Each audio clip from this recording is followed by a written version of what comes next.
Okay, I'm about to pimp you out. Put your hat on. I'm about to put you a feather in your hat. Okay? Turn you into a financial pimp.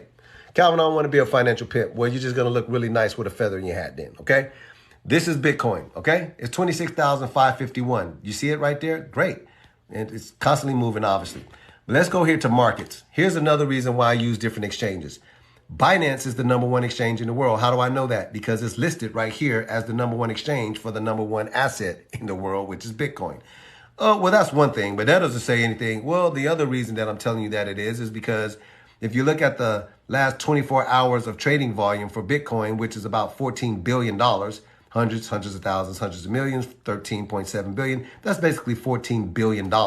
Well, I can clearly see that for Binance, right, I can clearly see that it is controlling 7.36% of that volume in the last 24 hours, which is $1 billion of this almost 14 billion.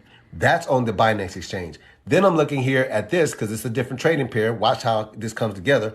This is also Binance controlling another 3%, was about $400 billion. Together, that's 400 million. That's 1.4 billion. That's what I'm saying. That's what I meant to say. 400 million. This is $1.4 billion, and that is going right to Binance. The trading pairs, look at me pull this back here.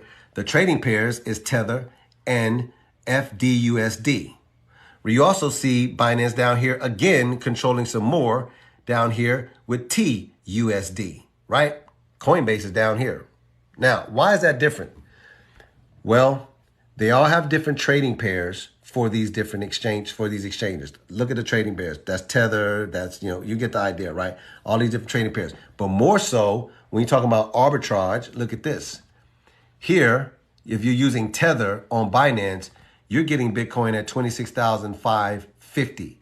But if you're using this as a trading pair, you're getting it at 557. Oh, wow. That's $7 more expensive. Lord have mercy. I didn't even know that, Calvin. If you're buying it on Coinbase, you're getting Bitcoin at 26,552. That's $2 more expensive than buying it on Binance. Do you know that this is called arbitration? That means I can buy it on Binance with Tether and trade it and sell it off using these on this exchange. I can sell it at $2 more expensive. And I don't even have to wait for nothing. This is just called arbitrage. These numbers get way big in the bull market. Did you know that? These are some serious discrepancies, aren't there? Look at this, 549. Wait a minute, player. You mean to tell me I can get Bitcoin on KuCoin for 26,549, and you mean to tell me that I got to actually pay more up here or more if I'm using just the US dollar? Wait a minute, cuz. I know. I'm just telling you this matters. That's why I'm not in love with the exchange. I use them all. Don't let people tell you, oh, I don't use this one because the fees is high. These are amateurs. You get a lot of people that'll say that to you. I don't rock with Coinbase because their fees is too high. And I just look at those people like, so you're new to crypto. You don't know how this works. I'm explaining this to y'all so y'all don't go out here saying that stuff. I don't rock with it. The fees are too high. Man, you better use these exchanges for what they are.